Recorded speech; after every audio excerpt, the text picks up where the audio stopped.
اچھا یار میں حیران ہوتا ہوں یہ سوچ کے، بلکہ بڑا ہنستا بھی ہوں کہ کئی ایسی چیزیں ہیں ہماری اب روزمرہ کی استعمال کی جی جی جن کے متعلق شروع میں یہ کہا گیا یا جب اس کی ایجاد کے لیے کوئی لگا ہوا تھا تو کہا گیا کہ یہ ممکن ہی نہیں ہے، یہ کیسے ہو سکتا ہے، یہ ہمیں بے وقوفی کر رہے ہیں ایسی بات کر کے، یہ ہو ہی نہیں سکتا۔ بالکل مگر پھر بعد میں وہ ایسا ہوا کہ انسان کی زندگی اس کے بغیر ناممکن ہو گئی۔ مگر شروع میں اس کے متعلق بے شمار تگڑے لوگوں نے پشین گوئیاں کی کہ یہ ایسا ہرگز نہیں ہو سکتا۔ مثال کے طور پہ میں آپ کو بتاتا ہوں کہ 120 سال پہلے، صرف 120 سال پہلے دنیا کا مشہور ترین اخبار ہے نیو یارک ٹائم، اس نے لکھ دیا تھا کہ یہ جو اڑنے والی مشین ہے جہاز کے متعلق، چونکہ وہ رائٹ برادران جو ہیں وہ اس پہ کوششیں کر رہے تھے کہ اس کو اڑایا جا سکے، تو اس نے تمسخر سا اڑایا اور ساتھ یہ کہا کہ یہ جو اڑنے والی مشین ہے یہ 10 لاکھ سال سے لے کے 1 کروڑ سال تک بھی یہ ممکن نہیں ہے کہ یہ اڑے۔ یعنی اس کا مطلب یہ تھا کہ یہ ہو ہی نہیں سکتا کہ کوئی مشین ایسی اڑنا شروع ہو جائے۔ مگر آپ سن کے یہ حیران ہوں گے کہ یہ خبر جو لگائی تھی نیو یارک ٹائم نے، یہ اکتوبر 1903 میں لگی تھی، اور ٹھیک 6 ہفتے بعد یعنی کہ 17 دسمبر میرا خیال ہے ڈیٹ ہے،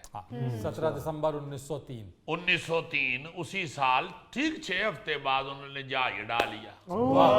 رائٹ برادران نے جہاز اڑانے کے بعد انہوں نے نیو یارک ٹائم کے بوئے کے جا کے کیا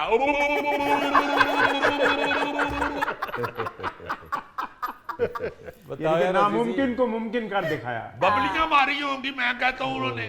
اور یہ وہ نیو یارک ٹائمز ہے جو آج کا معتبر اخبار سمجھا جاتا ہے۔ جی اس وقت بھی معتبر تھا، اس وقت کون سا اس نے کسی کے پیسے دینے تھے، مگر انہوں نے بڑک مار دی کہ یہ ہو ہی نہیں سکتا۔ تو 6 ہفتے بعد رائٹ برادران نے کیا کہ او ڈنڈے، اور دیکھیں پھر کہ وہ ایسا اڈا ہے کہ اس وقت لاکھوں انسان جہاز میں ہوتے ہیں ہواؤں میں۔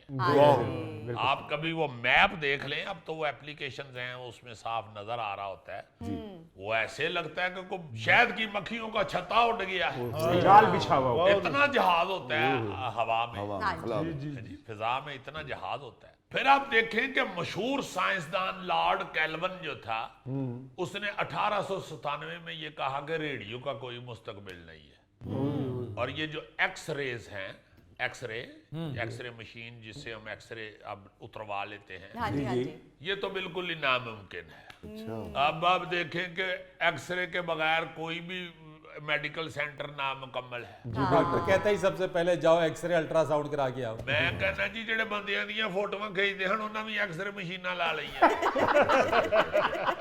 انہوں نے کیا بڑا بار دا منہ کھچیا ہے دی اندر دی فوٹو لو۔ پھر مشہور ایجادات کرنے والے سائنسدان لی ڈی فارسٹ، اس نے 1926 میں کہا کہ ٹیلی ویژن بنانا جو ہے، یہ ٹیلی ویژن جو ہے یہ بنانا ٹیکنیکلی ممکن ہے، مگر میں آپ کو کہتا ہوں کہ یہ تجارتی طور پہ ٹھیک نہیں ہے، یہ کامیاب نہیں ہو سکتا، منافع بخش نہیں رہے گا، مطلب منافع بخش بکے گا ہی نہیں، یہ ایک فضول سی چیز ہے، کون اس کو دیکھتا رہے گا؟ امریکن کے پاس اتنا ٹائم نہیں ہے کہ اس ڈبے کے سامنے بیٹھے رہیں۔ پھر فاکس فلم اسٹوڈیو کے جو بانی تھے ڈیرل زینک، انہوں نے بھی کہا کہ یہ ٹیلی ویژن جو ہے یہ ایک لکڑی کا ڈبہ، یہ انسان کو اتنی دیر نہیں روک سکتا، بور ہو جائے گا انسان اسے دیکھ کر تھوڑی دیر میں، چند لمحے بیٹھے گا پھر بور ہو جائے گا اور چلا جائے گا، یہ کامیاب نہیں ہے۔ اب آپ دیکھو 80% لوگ جو ہیں وہ ٹیلی ویژن دیکھ کے تو گھر سوتے ہیں، 80% لوگ ٹیلی ویژن دیکھتے ہیں، دیکھو نا ذرا، اور خواتین تو بہت زیادہ دیکھتی ہیں کیونکہ اس میں خامد کو قابو کرنے کے طریقے بھی بتائے جاتے ہیں۔